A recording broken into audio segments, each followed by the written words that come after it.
91.9 FM à Strasbourg sur RBS. Et c'est l'émission Fin de séance qui commence, l'émission qui regarde le cinéma dans les yeux.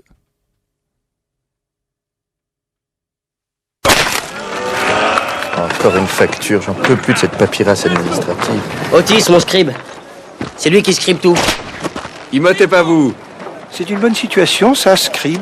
Mais vous savez, moi je crois pas qu'il y ait de bonnes ou de mauvaises situations. Moi, si je devais résumer ma vie aujourd'hui avec vous, je dirais que c'est d'abord des rencontres. Des gens qui m'ont tendu la main peut-être à un moment où je ne pouvais pas, où j'étais seul chez moi. Et c'est assez curieux de se dire que les hasards, les rencontres forgent une destinée. Parce que quand on a le goût de la chose, quand on a le goût de la chose bien faite, le beau geste, parfois on ne trouve pas l'interlocuteur en face, je dirais, le miroir qui vous aide à avancer. Alors ça n'est pas mon cas, comme je le disais là, puisque moi au contraire j'ai pu, et je dis merci à la vie, je lui dis merci, je chante la vie, je danse la vie, je ne suis qu'amour.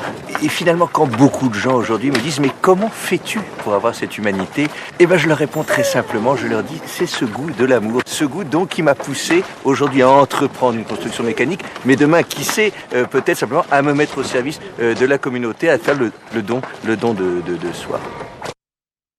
Le don de soi. C'était évidemment Edouard Baird dans le film de 2002 d'Alain Chabat, Astérix Mission Cléopâtre, Astérix et Obélix Mission Cléopâtre. Faut pas que j'oublie Obélix, sinon il va me taper. Et donc dans ce film, il y a ces fameuses tirades, ce fameux monologue d'Edouard Baird qui jouait le rôle d'Otis, le scribe. Donc vous l'avez peut-être compris, chères auditrices, chers auditeurs, nous allons parler d'Astérix qui sort en ce moment même. Il y a une avant-première à l'UGC Cinécité. Mais ne partez pas de chez vous, continuez de nous écouter puisqu'il y en a une autre à 2h et une autre à 16h aujourd'hui. Et puis aussi la semaine prochaine, on en reparlera. Et bien donc on va parler d'Astérix, mais pas seulement d'Astérix, puisque il y aura beaucoup de choses à dire, mais on va voir les choses de manière un peu plus large. On va parler des BD, des BD franco-belges, qui sont adaptés évidemment au cinéma.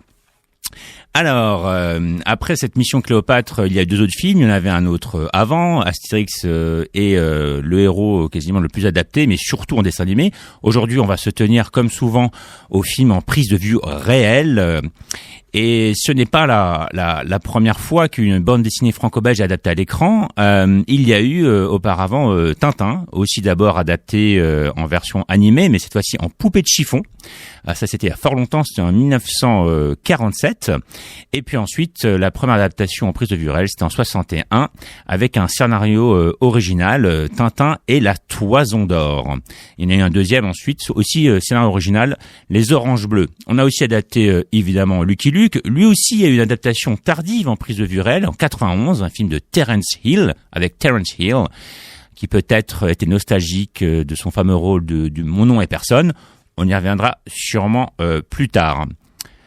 Il y a eu ensuite pêle-mêle, Valérien, il y a pas longtemps, Adèle Blanc-Sec, Les Bidochons, et tant d'autres dont nous allons parler juste après. Mais d'abord, il faudrait savoir ce qu'est une BD franco-belge.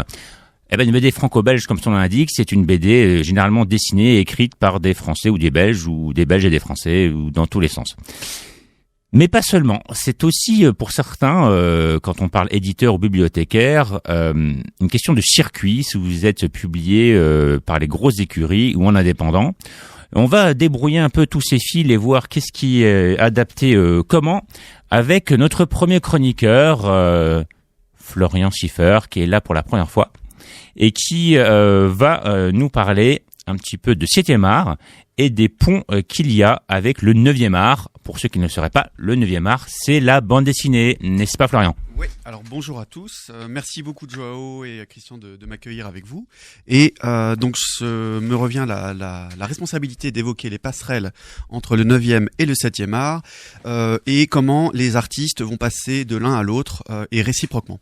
Alors très très tôt, Goscinny et Uderzo décident d'intervenir dans l'adaptation de leur production et l'univers du cinéma, on peut le dire, exerce une forme de fascination sur les auteurs de bande dessinée. Alors il y a des raisons économiques évidentes, mais il y a une autre raison très simple qui lie ces deux univers, c'est l'utilisation dans les deux cas de la séquence. Alors un storyboard, par exemple, on l'évoquait avant l'émission, ressemble à une bande dessinée avec des cases qui matérialisent les différents plans. Alors on peut distinguer globalement 3 cas de figure. Un premier cas de figure où les auteurs de BD sont adaptés par d'autres réalisateurs. Un deuxième cas où les auteurs de BD adaptent leur propre travail. Et un dernier cas où on constate que les auteurs de BD deviennent des réalisateurs à part entière pour des œuvres qui ne sont pas leur production.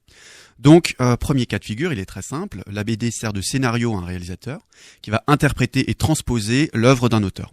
Alors, il y a certains réalisateurs qui se sont fait une sorte de prédilection pour ce genre d'adaptation.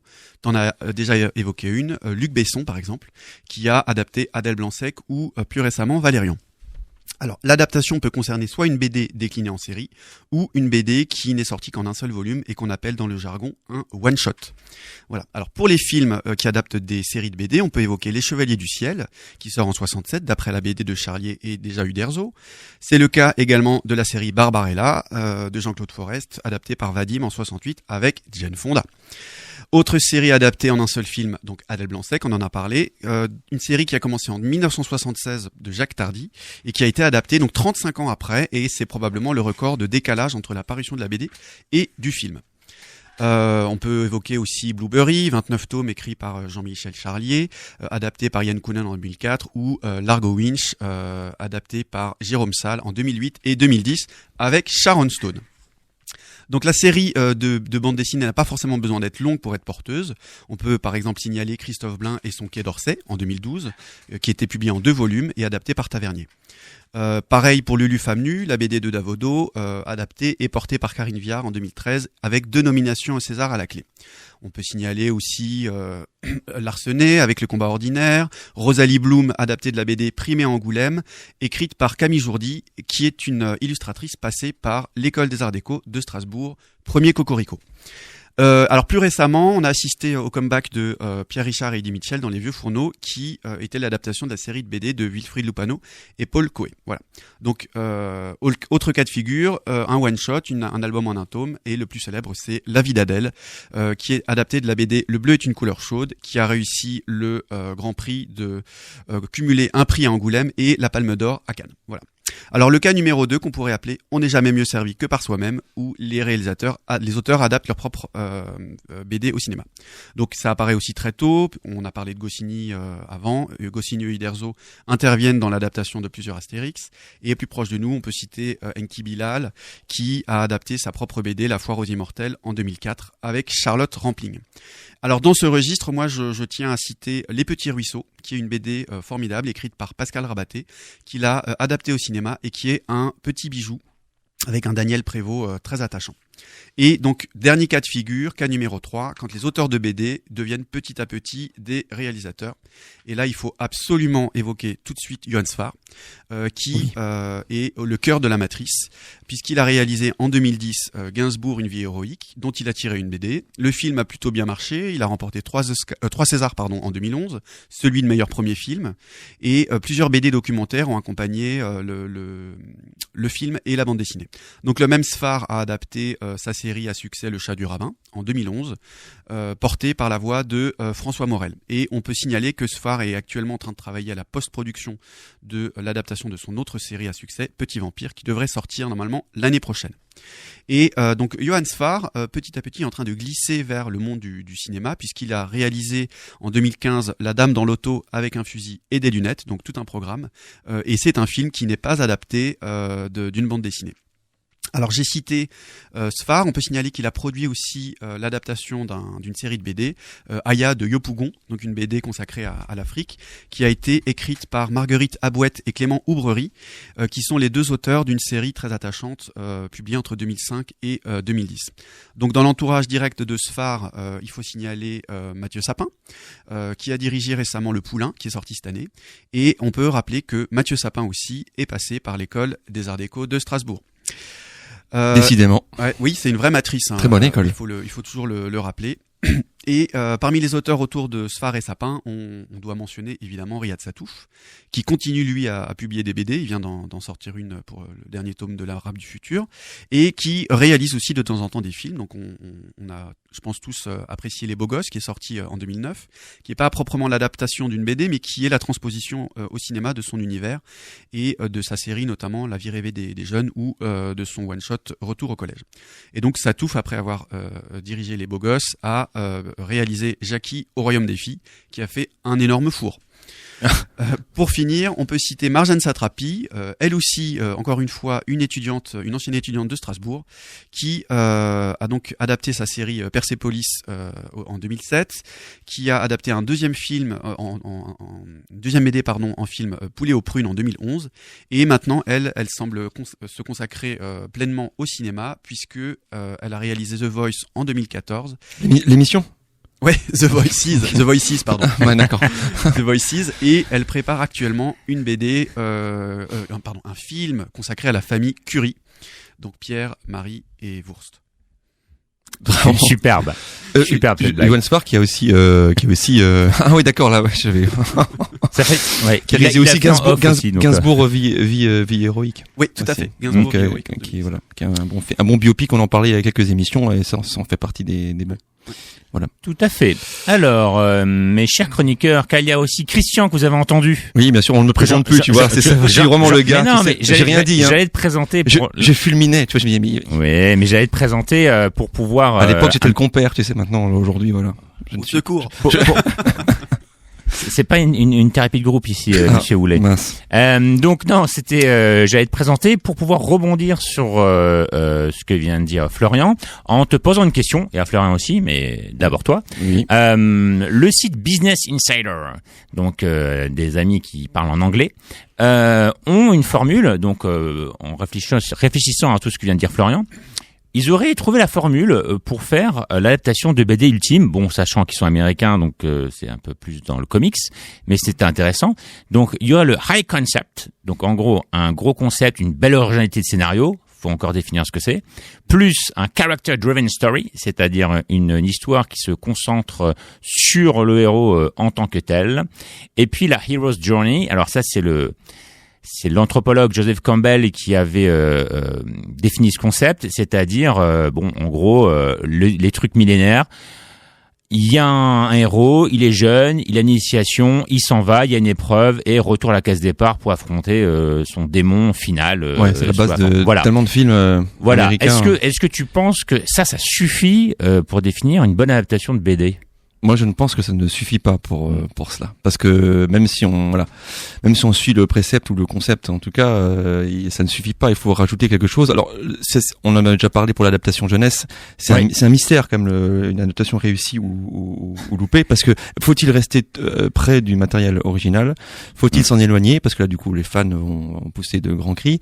Il y a un juste milieu à avoir. Il y a la vision du réalisateur, la vision évidemment de base du dessinateur ou du scénariste de la BD. Non, mais c'est assez obscur. Une bonne adaptation, c'est difficile quand même, hein. Il y a eu plus de mauvaises adaptations que de bonnes adaptations. En tout cas, au cinéma live. Et quand on sait que de nos jours, en tout cas dans le cinéma français et américain, quasiment tout est une adaptation. Oui. Car moi j'adore regarder les génériques en entier. Quasi. Voilà. Et je vois souvent based on a book ou tiré d'un livre quand c'est un film français, etc., etc.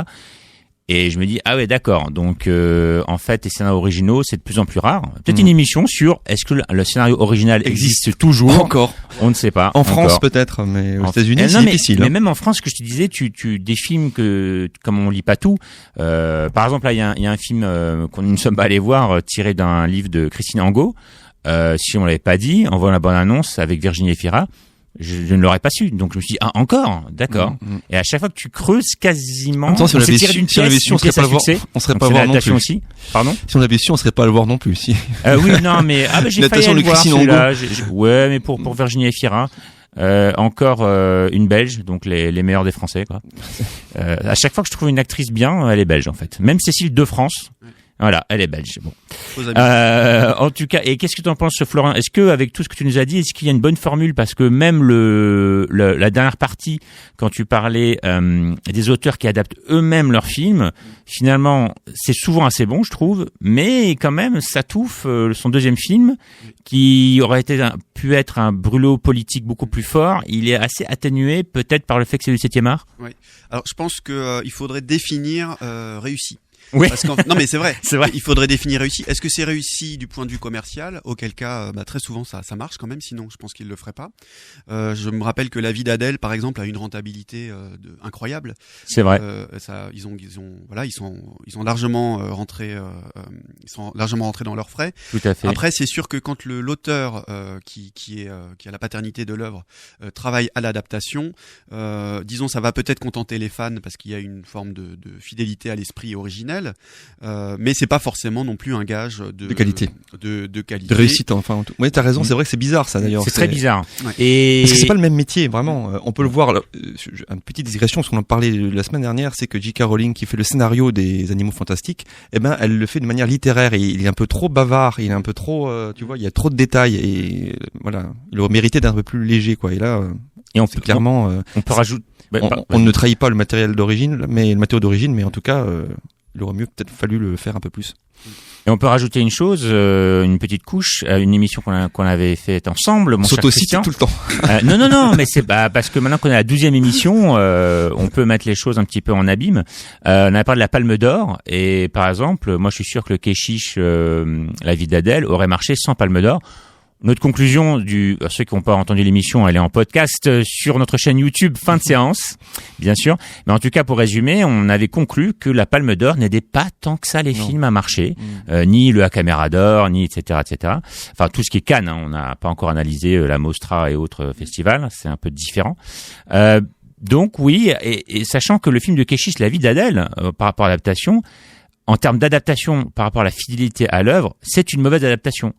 Mais en termes de je fais la transition au cinéma, c'est une très bonne adaptation, dans un autre sens du terme, dans le sens j'adapte au cinéma, c'est bon, dans le sens j'adapte la BD au cinéma, c'est pas bon, vous direz les fans, si on jette un coup d'œil à la BD, qui est très bien d'ailleurs au passage. Est-ce que le film est bon du coup? Là, chacun son avis, moi ça n'a pas été trop ma tasse de thé. Donc en plus, tout ça ne lui dit pas si ça va donner un bon film artistiquement ou qui va bien vendre, c'est-à-dire un bon film commercialement parlant. Et on sait que dans le cinéma, il y a besoin de beaucoup d'argent et qu'il n'y a qu'un film sur 3 qui est rentable. Donc c'est des grosses questions que doivent se poser nos amis producteurs qui ont des petites suées à chaque fois quand même quand ils adaptent. C'est intéressant parce que, notamment dans le cas de La vie d'Adèle, il y a très souvent, au moment des adaptations, des auteurs qui vont dire mais attendez, c'est pas mon œuvre, c'est plus mon œuvre, je ne me reconnais plus, et du coup qui vont prendre un peu de distance par rapport à l'adaptation de leur travail. Donc ça, c'est un grand classique qui intervient quand même assez régulièrement. Alors pour revenir à ce que tu utilisais au début dans ta citation anglaise, effectivement, je pense que le fait d'avoir un bon concept, c'est quand même primordial. Et parmi les adaptations réussies récemment, le fait que Quai d'Orsay ait marché aussi bien en BD que en film, je pense que c'est pas complètement anecdotique. On peut peut-être en tirer des conclusions. Et dans un autre registre, le fait que Adèle Blanc-Sec ait bien marché, c'est parce que on est tombé sur un réalisateur qui a un univers proche de la BD, même quand il adapte pas des bandes dessinées. Alors, nous avons été très sérieux, parce que nous sommes des gens sérieux chez Fin de Séance. Tout nous à regardons fait. le cinéma dans les yeux, ça rime. Mais on sait aussi qu'il faut rire parfois. Enfin, Je crois que notre ami Christian a fait une chronique assez drôle, mais de manière très sérieuse. Non, mais de manière très sérieuse. Peut-être pas drôle, mais en tout cas peut-être pathétique, parce que C'est parfois synonyme. c'est ça. Non, mais je voulais évidemment revenir sur on parlait de bonnes ou de mauvaises adaptations. En tout cas, là, je vais vous parler de mauvais films qui sont adaptés de bandes dessinées. J'ai fait un petit glossaire un peu amusant. On va se moquer un peu de 3 films. C'est pas très gentil, mais bon. Alors effectivement, un peu chronologiquement, je vous ai pris quelques adaptations de BD franco-belges qui ne vont pas rester dans les annales du cinéma. Alors je vais commencer par Fais gaffe à la gaffe de Paul Boujna, qui est sorti en 1981. Grand classique. Alors curieusement, ce trésor caché du cinéma français signé du frère de Michel Boujna n'a pas bénéficié d'une promotion à la hauteur du dernier Tintin. Mais le film doit également composer avec l'interdiction de Franquin de ne pas reprendre le nom des personnages. Alors d'où le curieux nom du héros qui s'appelle G. Ouais. Et non pas, je sais pas si tu vas le dire, et non pas, ce qui était encore plus curieux, c'est que je peux rajouter, il a interdit d'adapter la BD, mais il a pas interdit de faire le film. C'est ça. Bah Franquin, il faut savoir ce que Voilà, tu veux. c'est ça, exactement. Paix à son âme, au passage. Donc voilà, donc donc on attend avec impatience le nouveau Lucky L, comme il disait, ou Tout à fait. ou A pour Astérix. A et O. A et O. Dans Mission C, quoi. Voilà. Alors voilà un film un peu plus qui a été réalisé ensuite un peu plus tard en 2004, Blueberry, l'expérience interdite. Alors malgré la présence au générique de Vincent Cassel, le Blueberry de Yann Kounen est un ratage complet. Trahison de l'esprit de la série originelle créée par Giraud et Charlier. Au profit d'une espèce de chamanisme de pacotille, le film n'a pas rendu service au lieutenant Myrtille, comme on dit maintenant en français. Il y a des gens qui ont été touchés par ce voyage au cœur des expériences chamaniques que tenait à nous raconter Yann Kounen, et il y a ceux qui sont endormis devant, quoi, comme à peu près 90% de la population. Tout à fait. Je rajoute juste une petite insiste tout de suite, puisque j'ai la chance d'avoir croisé, de connaître un peu la femme de Yann Kounen, Anne Paris. Et c'est suite à ce film, il a eu des expériences vraiment chamaniques, alors je sais plus, c'est avec les Shipibo, enfin bon, des Indiens en Amérique du Sud. Et on a des connaissances en commun, un ethnobotaniste notamment. Et en fait, il a eu des révélations chamaniques, vraiment, c'est sincère de sa part.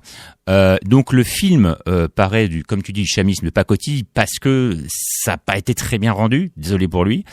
Mais d'un autre côté, c'était parfaitement sincère de sa part. Donc c'est assez intéressant de voir intention sincère en trahissant la BD, effectivement. Et ouais, mais pas forcément bon film. D'ailleurs, après, il a arrêté. Il voulait surtout plus faire cinéma violent. La violence n'est plus du tout son truc.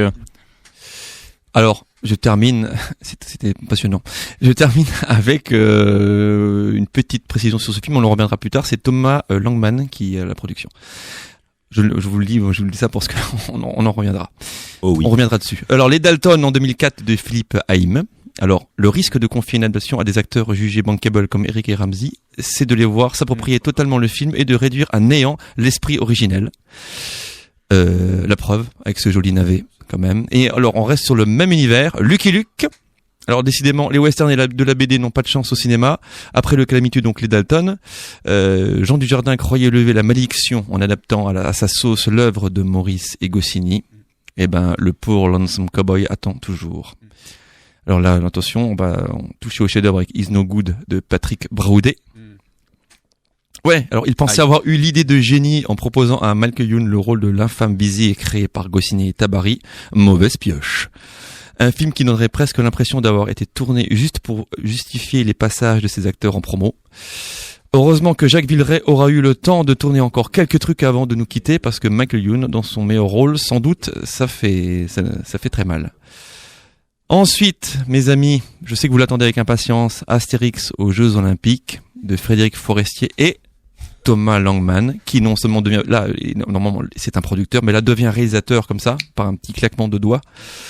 Alors, victime de la mondialisation, le 3e volet des aventures du Petit Gaulois, version Depardieu, aura perdu son identité et sa saveur, en cherchant à plaire à une 60aine de pays à la fois. Donc, vous imaginez. En voulant s'adresser à tout le monde, on ne s'adresse parfois à personne. Le drame. On en est presque à regretter Christian Clavier. Presque. Tiens, donc encore Thomas Langman à la production. Un hasard. Je ne crois pas. Nous allons passer au Schtroumpf de Raya Gosnell. Alors je vous lis le pitch. Ça va déjà vous mettre tout le monde d'accord. Ça, c'est pas de la prise de vue directe, par contre, si. Ah zut, tu m'as démasqué.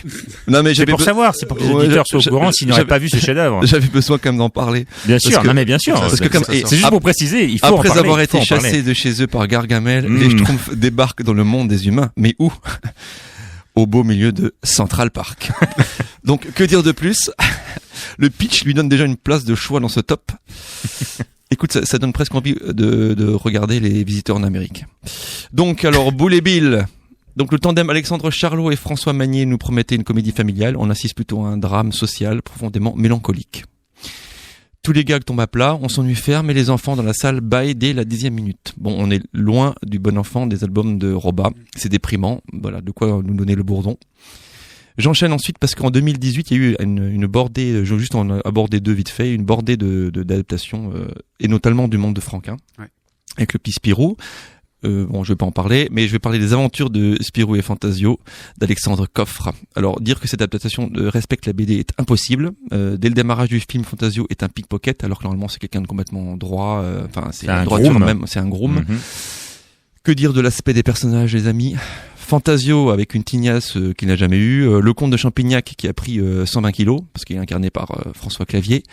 Ses cotines devient brune pour rentrer Christian dans Clavier. la peau de j'ai dit quoi? François Clavier, c'est son frère jumeau. C'est son cousin. C'est-à-dire que Non, quand c'est tu parce t'appelles que Christian, tu veux j'ai pas eu- qu'il ait le même prénom que j'ai eu toi. du mal à l'associer C'est ça. à toi, moi. à ton propre prénom. François Ouais, non, mais- Clavier, non, mais- très bon, non, mais très bon. Bien joué, bien joué. Non, et donc ces cotines qui deviennent brunes pour entrer dans la peau de Blandine Nakache. Non, c'est Géraldine Nakache, mais j'ai fait exprès. Spirou est plus grand que Fantasio, bon, etc. Bon, quant à l'humour, les scénaristes n'ont sans doute pas lu ou compris le côté caricatural, certes, mais aussi poétique de Franquin dans ses BD. Je termine par La Gaffe de notre ami Pef, Pierre-François Martin Laval, des Robins des Bois. Alors tout est absolument médiocre dans ce film. Je sais que tout le monde n'est peut-être pas d'accord à 100%, mais si tout le monde est d'accord. Transposer Gaston. Le spécialiste est d'accord à côté Alors de toi. transposer Gaston dans le monde moderne, déjà c'est incompatible. Et ça se ressent même dans la construction même du film. Le scénario est d'une banalité à se jeter par la fenêtre. Aucune ressemblance physique ni comportementale avec les personnages secondaires. Et enfin, Gaston qui n'est pas du tout incarné par le pauvre Théo Fernandez. Je passe sur le choix. Je veux dire le choix et la mette, mais non, c'est le chat et la mouette. En 3D dégueulasse, comme on n'en fait plus depuis 2007. Donc voilà, un festival de mauvais jeux d'acteurs, le tout tourné dans un décor à peu près, donc on oublie, voilà, pauvre Franquin. Et voilà les amis. Que tu es On est tout. corrosif. Il y en a encore d'autres qui sont Que tu es corrosif, cher Je ne suis Christian. pas corrosif, je ne suis vraiment retenu parce que je sais que tu aimes bien que je sois un petit peu. Il faut savoir être pondéré à la radio. Qu'il faut savoir Il y a des raison horaires- garder, comme on dit. Il y a Tout à des fait. enfants qui écoutent. Il y a des oreilles chastes. Oui. Florian, Oui, j'avais une remarque par rapport Ouais, à ça? juste une remarque par rapport à cette flopée de daubes. C'est ça. C'est quand même que on constate une accélération de tout ça. Il y a de plus en plus d'adaptations de BD, et donc malheureusement statistiquement, il y en aura de plus en plus de mauvaises, et de temps en temps peut-être une ou deux bonnes, mais Oui. c'est vraiment un phénomène qui s'accentue, et je pense que ça va pas s'inverser. Ouais, c'est en fait la réflexion qu'on avait, comme disait Christian, sur les adaptations des livres jeunesse, notamment J.K. Rowling, Roald Dahl, etc. C'est vrai que c'est statistique, c'est qu'à un moment, on sait très bien qu'au cinéma, il y aura beaucoup de mauvais films, beaucoup de bons films, mais il y en aura. Donc si on adapte beaucoup de livres et beaucoup de bandes dessinées, les bandes dessinées adaptées, voilà, faudrait faire plus peut-être au compte-gouttes, non, pour que ça marche mieux. Peut-être, mais en tout cas, la difficulté de la bande dessinée par rapport à l'adaptation jeunesse qui est écrite. Donc là, il y a déjà un visuel de la BD. Il y a déjà quelque chose qui est en 2 dimensions, et c'est très difficile de l'adapter en 3 dimensions. C'est déjà quelque chose qui comme La Gaffe et tous ces physiques qui sont quand même hors réalité, si tu veux. Tu vois, La Gaffe, on voit comment il est tordu. Là, on essaie de le reproduire en live, et déjà rien que ça ne marche pas du tout. Ça ne marche pas. Et effectivement, moi je pense que peut-être revenir à une forme plus ancienne de l'adaptation, c'est-à-dire qu'on n'utilise plus tellement aujourd'hui, c'est-à-dire le dessin animé, pourquoi pas. En 2D, tu veux dire, en aplat. En 2D, en aplat, Ouais, tout à fait, pas en CGI, pas en image de synthèse. C'est vrai qu'il y a beaucoup de gens fans et nostalgiques, par exemple, des Astérix. Oui, c'est ça. Les 12 travaux, etc., etc. Les vieux Astérix des années 70-80, et ça, quand tu les revois, tu te dis, ah oui, c'est dynamique, ça doit avoir vieilli un peu la patine, mais c'est beaucoup plus dynamique. Il y avait une adaptation, je sais, de La Gaffe, mais cette fois-ci à la télévision, il y a une petite vignette qui avait été faite il y a une dizaine d'années, et qui était pas parfaite, mais plus sympathique en tout cas que le film, quoi. En plus, Gaston Lagaffe, il n'y a pas d'histoire. Gaston Lagaffe, ce sont des petites vignettes strips, c'est des petits strips, c'est ça. Et tandis que là, on veut en tirer un scénario, on veut étoffer les personnages, mais on n'en a pas envie, en fait. On veut retrouver ce qu'on retrouve dans les BD, quoi. Alors, comparaison de vos paraisons, mais la comparaison peut aider à prendre du recul. Et vrai, je rebondis sur ce que tu dis, Christian, c'est que dans la BD franco-belge, en tout cas là, toutes celles qui humoristiques, dont donc c'est les plus adaptées, c'est pour ça que je parle surtout de ça, Astérix, Gaston Lagaffe, Lucky Luke, les personnages sont souvent un peu dégingandés, tordus, comme tu as dit, un peu dans tous les sens. Il y a cette ligne assez fluide, ou la ligne claire d'Hergé, on peut aussi évidemment parler de Tintin, avec tous ces effets, alors c'est dur de les faire à la radio, mais les petits exclamations au-dessus de la tête des personnages, etc. Parfois, ils ont essayé de les mettre dans les films. C'est toujours ridicule. Là, j'ai revu vite fait le Lucky Luke, Terence Hill. À un moment, il y a un point d'interrogation au-dessus d'un Indien. Ça marche pas du tout. Et on remarque que peut-être que je pense voilà une piste, la BD franco-belge a des codes beaucoup plus difficiles à adapter que par exemple les comics américains ou les mangas japonais. Bon, les mangas, les japonais, tout est scindé les uns, ils prévoient déjà de faire des séries animées, tout est déjà un peu prévu, donc c'est un peu spécial, on fera une émission peut-être là-dessus un jour. Oui, mais c'est animé. Mais exactement. Mais pour les adaptations en live, elles sont pas bonnes non plus. Pour les comics américains, on voit que l'expérience, ça marche dans la vie. Et par exemple, le fameux MCU, le Marvel Cinematic Universe, je vois maintenant ce qui faisait pas forcément au tout début, donc 2008, la vraie date où ça a démarré, il y a des plans qui sont, si on lit les BD, il y a des plans qui sont repris des vignettes, mais pas repris juste pour faire l'hommage, mais repris et adaptés à 3D, comme tu l'as dit, parfois même à la 3D dans la salle, avec des lunettes 3D, et on se dit, ah là les gars, ils ont vraiment chiadé le plan. Ils rappellent ça aux quelques fans, parce que dans la salle, comme je dis toujours, il y a 100 000 personnes qui lisent une BD, il y en a 100 millions qui voient le film, donc c'est pas fait juste pour les fans, mais ils y pensent de plus en plus, ils arrivent à insérer ce côté BD, donc là les Américains, pour le coup, je trouve, sont assez un exemple, mais ça me paraît difficile avec les codes de la BD franco-belge. Florian. Ouais, pour rebondir sur ce que tu dis, j'ai l'impression qu'il y a vraiment aussi en Europe une forme de structuration et d'arrivée à maturité d'un système, et on peut signaler qu'en 2011 a eu lieu un éphémère festival de l'adaptation en film de bande dessinée franco-belge, alors à Pornic en 2011, donc c'était vraisemblablement un échec.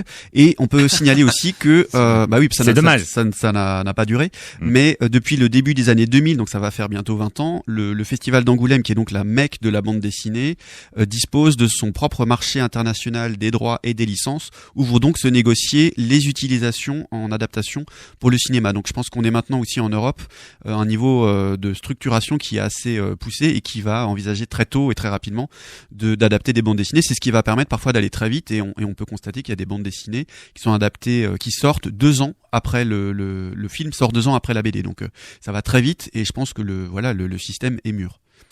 Alors on fait une petite pause, et après la petite pause, je vais revenir sur les 4 Astérix en prise de vue réelle. Et puis j'ai une petite surprise pour mes chroniqueurs, encore un petit débat autour des BD. Ensuite, évidemment, nous ferons le fameux j'y vais pas. J'y vais pas, et je vous parlerai de toutes les avant-premières à aller voir à Strasbourg. Il y en a un peu moins en décembre que les autres mois, mais il y en a encore quelques-unes. Alors Christian. Oui. Je vous propose un morceau incroyable aujourd'hui. Notre monsieur musique. Oui, aujourd'hui, voilà. J'aime les chefs-d'œuvre, vous le savez. Vous savez qu'Astérix a eu plusieurs génériques, et notamment un chanté par notre ami Plastique Bertrand, et voilà ce que je vous propose. Donc c'est un morceau déniché par Florian, notre nouveau chroniqueur. On y va.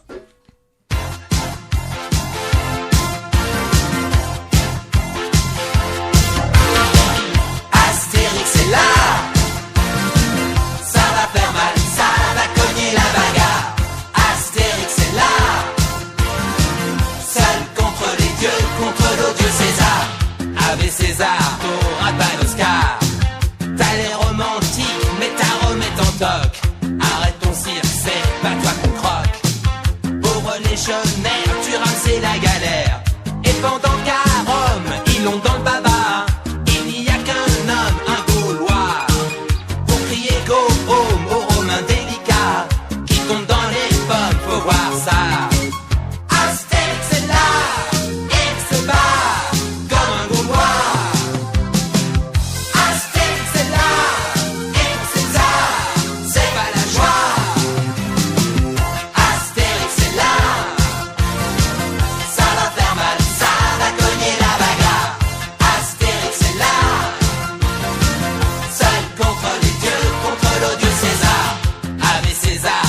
Cherche la bagarre, t'as qu'une idée fixe, mais t'oublies Obélix.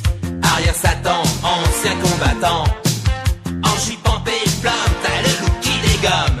Et pendant qu'ils jouent aux cow-boys, aux indiens, ils en prennent des coups, ces Romains. C'est fou ce qu'ils sont fous, ces playboys italiens, ils en perdent tout leur latin. Astérix est là, il fait la loi et des dégâts.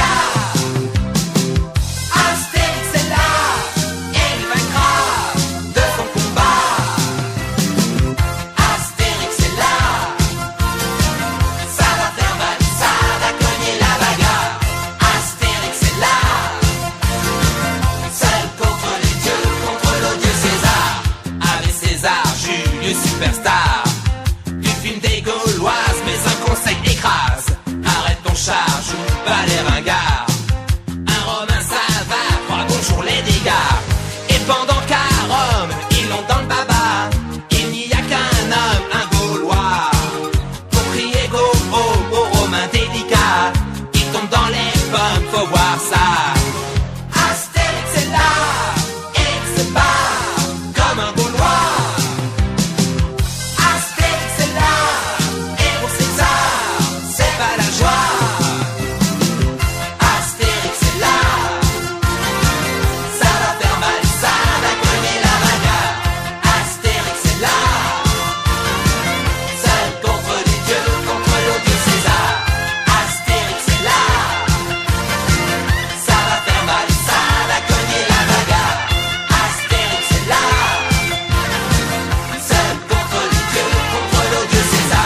Ça va faire mal, ça va cogner la bagarre. C'est dur. Hein.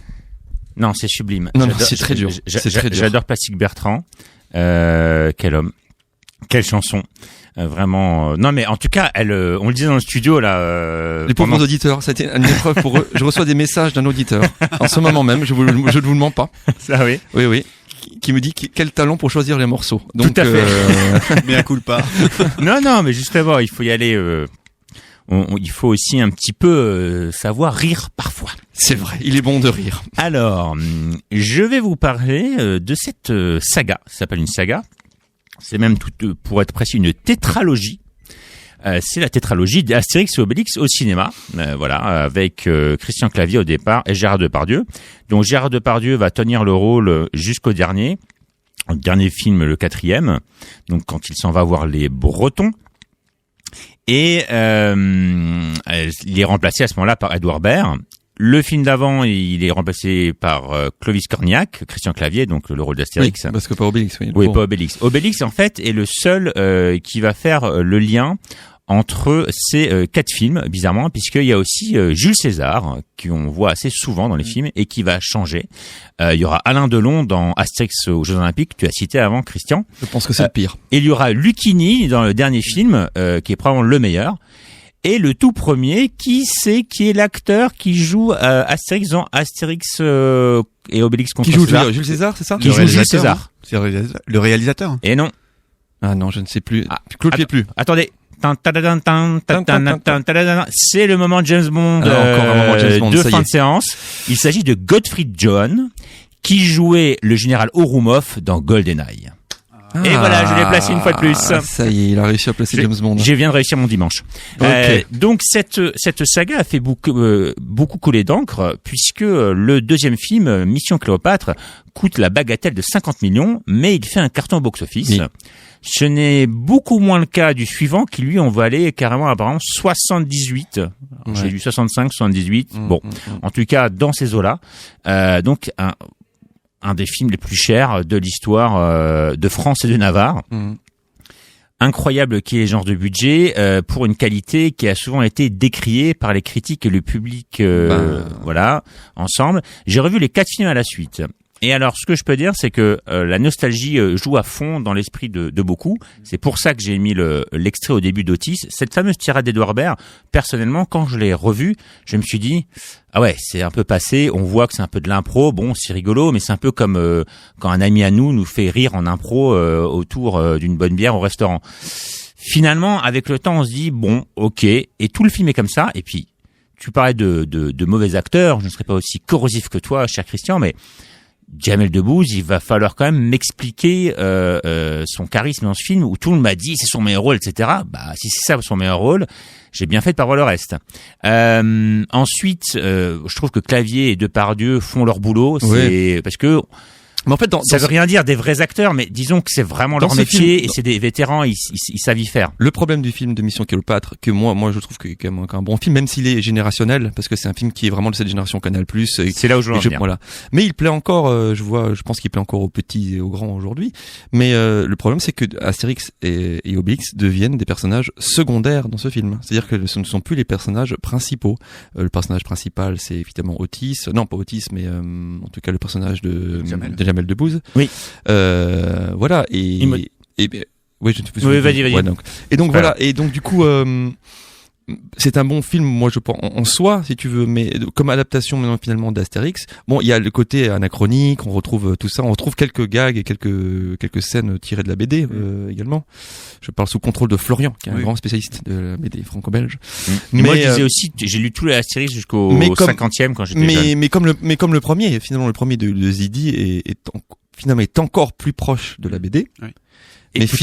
Mais finalement ne fonctionne moins cinématographiquement parlant. Ouais, ça rejoint la question qu'on se posait. Quel est le critère de qualité pour l'adaptation? Est-ce que c'est la fidélité à l'œuvre, et c'est ce que tu évoques avec Zidi, ou est-ce que c'est au contraire s'en distancier pour l'enrichir, comme on pourrait le supposer par rapport à Chabat? Ouais, c'est ça. Alors Debbouze, c'était Jamel Debbouze, il jouait numéro bis. Numéro bis, c'est ça. Voilà. Donc, ce que je voulais dire, c'est on revend ces 4 films. Effectivement, Astérix aux Jeux Olympiques est le plus douloureux à voir, surtout quand on aime Benoît Poelvoorde.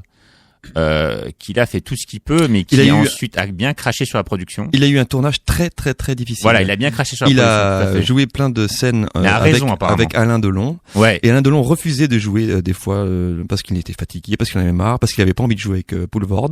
Et Poulvord devait faire semblant en contre-champ de donner la réplique à Delon alors qu'il n'était même pas sur le plateau pour lui donner la réplique, par exemple. Voilà. Donc c'était un tournage qui s'est très mal passé. En plus, c'est un film réalisé par un producteur, déjà un producteur médiocre, et donc un réalisateur terrible. Donc Thomas Langman n'est pas un réalisateur, et là il a voulu se lancer dans l'aventure de la réalisation, et il a eu tort. Si on peut plus se faire plaisir. C'est vrai. Un coup de million. Bien sûr, c'est dommage. En engageant Alain Delon. Mais bien sûr. Et c'est dommage parce qu'Alain Delon, dans ce film, se moque un peu de lui-même. Mais on voit que c'est en fait une moquerie de pacotille quand on connaît les dessous de la production, puisqu'il est effectivement insupportable. Il faut pas s'étonner après que dans le monde de la francophonie, on nous juge comme un peu arrogant, lointain, etc. Parce que souvent ces histoires marchent dans ce sens-là. Voilà, c'est ça. Les seules fois où c'est les Français qui se font avoiner par les autres, c'est les Américains. On se souvient de comment il s'appelle, Emmanuel Béard. Par rapport à Tom Cruise dans le premier Mission Impossible, on sait que Tom Cruise ou même Stallone dans le film John Huston sur le football dont on a parlé ici dans la deuxième émission, bon, ça se la joue diva très rapidement.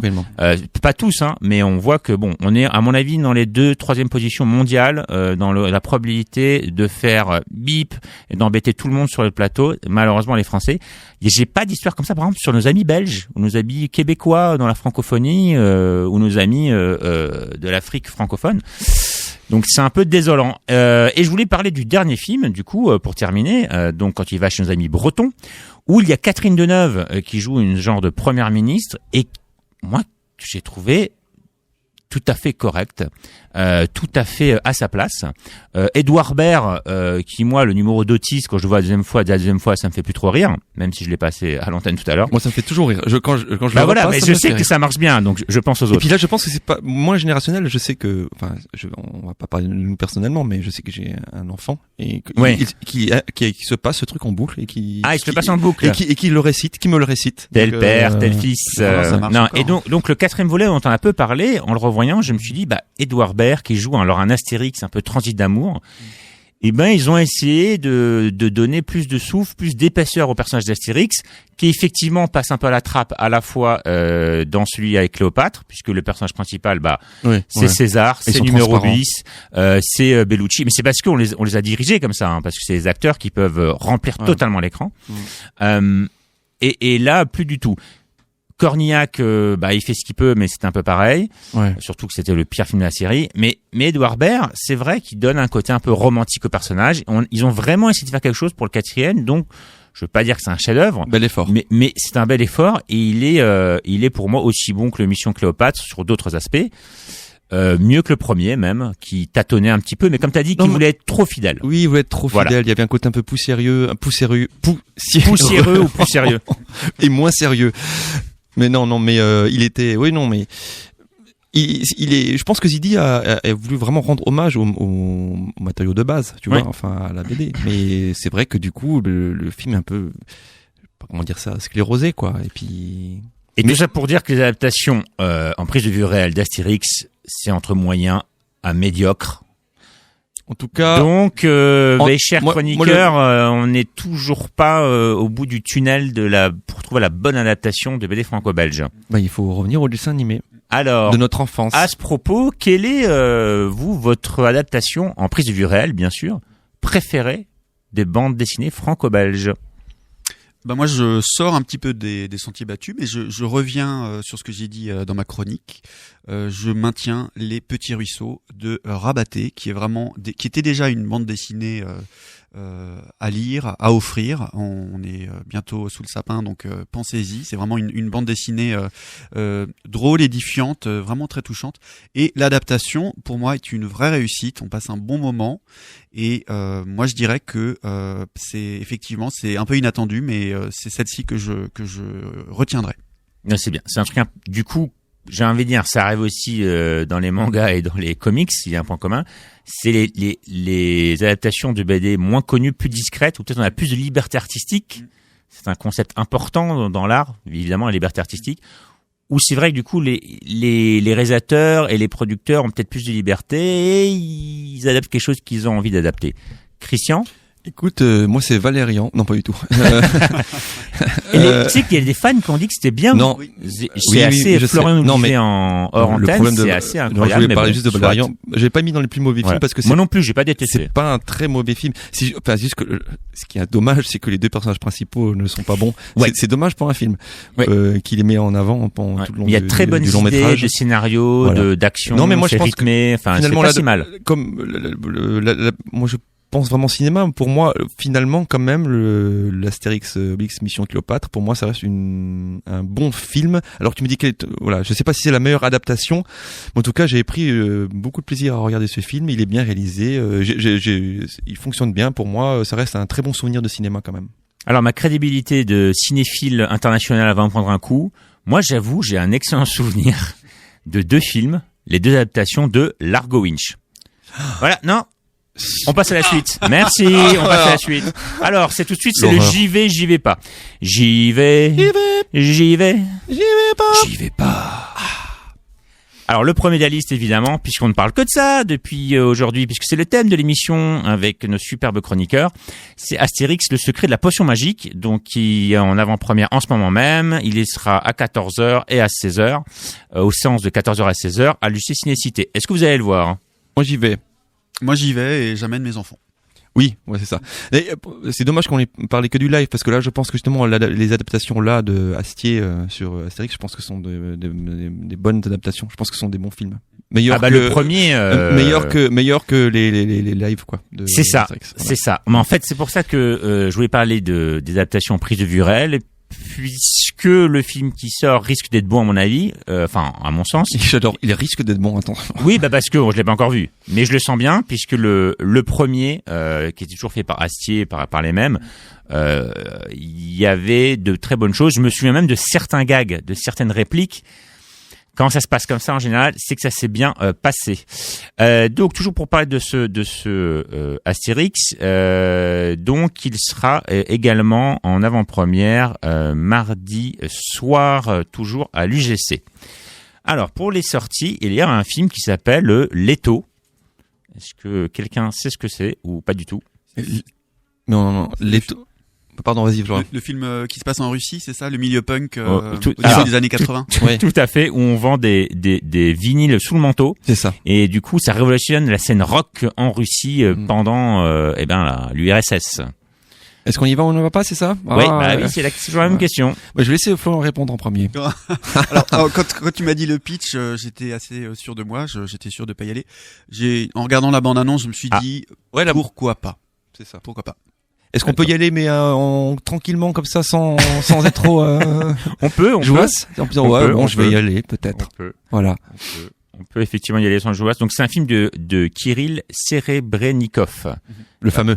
Le fameux. Non, mais par contre, c'est bien que des films avec des auteurs pas juste français-américains, Bien sûr. puisque les Américains, c'est en général 43 à 50% des films qu'on voit chaque année, faut le savoir. Les Français ont un gros tiers. Donc il reste pas grand chose pour les autres. Bon, les Français c'est normal après, je dis pas, mais c'est les Américains où ça peut poser des petites questions. Bien sûr. Et surtout c'est pour faire des films comme En Liberté ou Le Jeu, vraiment le jeu en Non, pour la les Français. chandelle. Moi je dis justement, ça pour pose les des Français. questions pour le Américain qui des fois a 50% Non, dans mais l'année. oui, Bon. l'hégémonie américaine. Ou qui font aussi beaucoup de belles daubes, comme vous diriez, mes chers chroniqueurs. Tout à fait. Alors, à propos de films français, il y a Les Confins du Monde. Donc, c'est un film qui se passe en Indochine, la fameuse Indochine, histoire douloureuse française, Alors, mais qui la joue sur le questionnement intérieur d'un certain Robert Tassan, joué par Gaspard Ulliel. Et ce Gaspard Ulliel, il y a une avant-première d'ailleurs la semaine dernière que j'avais annoncé au Cinéma Star. Et ce Robert Tassan veut venger son frère. Mais quand il rencontre Mai, alors bon, elle s'appelle toujours Mai, les filles asiatiques dans ce genre de film. Bon, il faudrait quand même qu'il change de prénom. Et donc, comme il la rencontre, ça tombe amoureux, je suppose, et il va changer peut-être sa vision. On ne sait pas, va-t-il se venger ou pas? bah écoute, j'ai vu la bande-annonce et vraiment j'ai l'impression que c'était un bon film. Ah, Donc j'y vais. oh, c'est rare que je suis surpris. Très bien, Florian. Alors moi, même pour Miley et Gérard Depardieu, je n'irai pas. Mais non, mais j'allais dire parce Mais que pareil que moi toi- j'ai dit pourquoi pas. Moi j'ai dit j'y voilà. vais, mais malgré Gérard Depardieu, j'ai failli rajouter ça parce que Soit. j'en ai marre. Mais il y a Gaspard Ulliel surtout. Hein. Ouais. D'accord. Bon. Non, mais là, justement, Gaspard Ulliel peut m'agacer et quand je vois sa tête dans cette pub là qui passe à la radio où il essaie de sortir une phrase en français, en anglais. Ouais, bon. Et là, je sais pas, je trouve que il y a la bande-annonce donne envie, il y a une espèce de dramaturgie intéressante, je trouve. Film suivant, donc alors les confins du monde, on y va plus tôt. En gros, Leto, c'était mi-cuit. Assassination Nation. Alors Assassination Nation, c'est alors un film dans le vent, c'est-à-dire c'est dans une petite ville américaine et comme partout, tout le monde se fait des selfies, des chats, des posts. Et à un moment, ça fait en sorte, on ne sait pas trop pourquoi, ça dégénère dans la folie pure. Et donc il y a plusieurs filles, je crois qu'elles sont 3 ou 4, dont Lily. Donc Lily et ses camarades survivront-elles à cette nuit infernale? Ça rappelle un peu du Robert Rodriguez et sa nuit en enfer. Oh mince. Florian, y vas-tu? Alors moi, malheureusement, l'évocation de Robert Rodriguez ne suffira pas. Vraiment, je n'irai pas. C'est cette évocation là des réseaux sociaux là qui deviennent une sorte de vecteur de tuerie de masse. Non merci, je passe mon tour. Eh ben écoute, je crois que je vais te rejoindre parce que je pense vraiment que ce film est destiné à des personnes de 17 ans et demi et je n'ai plus cet âge-là. Le dernier que je vous cite, messieurs, c'est Pupille de Jeanne Herry, dont j'ai déjà parlé ici, puisque je l'avais vu en avant-première. Donc, il sort aussi le 5 décembre. Donc, je pense que vous voyez ce que c'est. Bien sûr. Bon, rapidement, c'est une pupille, c'est un enfant qui a 0 ans, la mère accouche sous X, et puis il faut le placer. Donc, on voit pendant 2 mois comment tous les services sociaux français se mettent en marche pour le placer. Alors, je donne mon avis tout de suite parce que moi je l'ai vu. Ça vaut la peine pour voir comment c'est fait. Ça parle de gens dont on parle trop peu souvent, donc ça c'est toujours intéressant. Après, c'est filmé trop à la sociale française. Je filme de près pour montrer l'émotion, comme j'ai déjà dit. Moi, j'aime bien Jeanne Herry puisque je l'ai vu 2 fois en avant-première. Cette dame, ça a beau être une fille d'eux. C'est une fille d'eux qui sait qui elle est, qui prend du recul et qui a quand même un certain talent. Et je trouve que Pupille, ça vaut la peine pour une chose, en tout cas. Bon, l'histoire de la structure administrative française avec les pupilles, mais aussi Gilles Lelouch qui m'a charmé pour la première fois de sa carrière, qui a un rôle qui lui va parfaitement, où cette virilité française, alors qu'il a un petit bébé dans les bras, il le fait parfaitement, c'est-à-dire cet homme rincé par son métier difficile, mais qui va quand même faire ce geste pour cet enfant en très très très très bas âge. Florian? Moi je te suis. Ah. Bon, voilà, d'accord. Allez, allez, viens. Allez, d'accord, allez, j'y vais. Voilà. Alors, l'émission touche à sa fin. Je vais annoncer les avant-premières. Donc, Pupille, dont je viens de parler, donc demain, lundi 3 à 19h40. Encore une fois, il passe à l'UGC. Cette fois-ci, il n'y aura pas Jeanne Herry, hein. Elle ne tourne plus avec le film. En tout cas, pas à Strasbourg.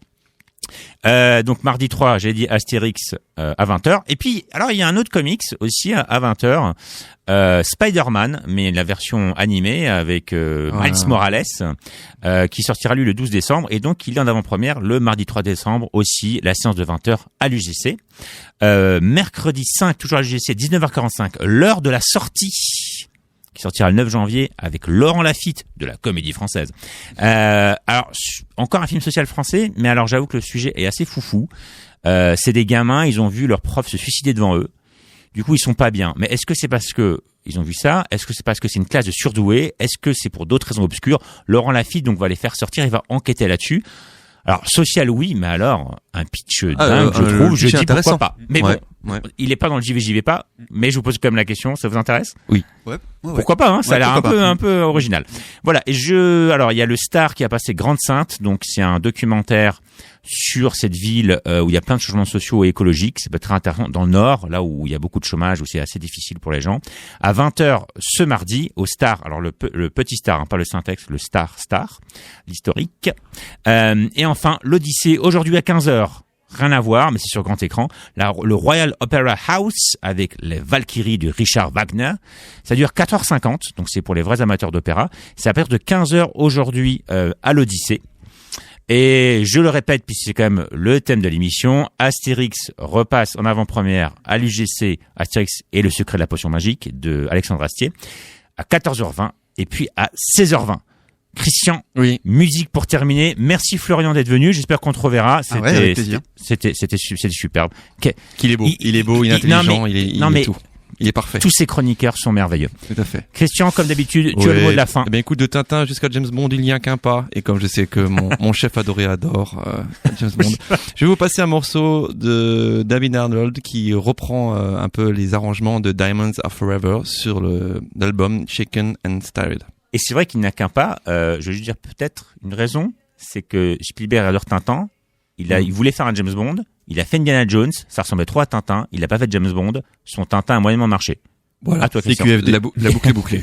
Et bonne semaine à toutes et à tous. Et on se retrouve la semaine prochaine où on parlera d'un sujet très sérieux, la famille au cinéma et notamment la famille japonaise au cinéma avec le nouveau Koreeda. Donc, quel est le titre du morceau, Christian? Diamonds Are Forever.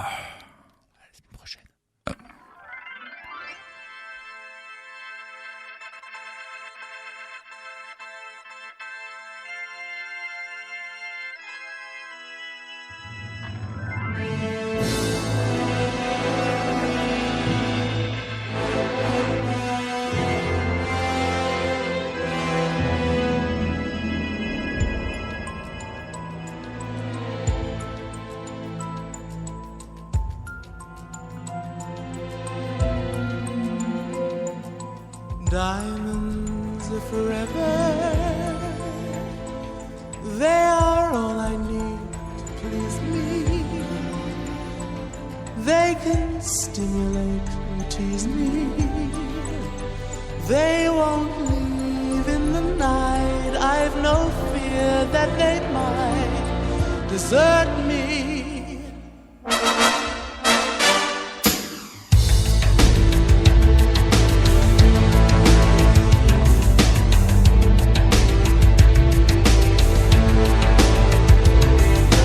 Diamonds are forever. Hold one up and then caress it. Touch it, stroke it, and undress it. I can see every part. Nothing hides in the heart to hurt me. I don't need love. Love do me. Diamonds never light me. For when love is gone, they lost alone. Diamonds are forever, sparkling round my little finger. Unlike men, the diamonds linger. Men are mere mortals who are not worth going to your grave for. I don't need love. For what good would love do me? Diamonds never light me. For when love is gone, they lost alone. Diamonds are forever.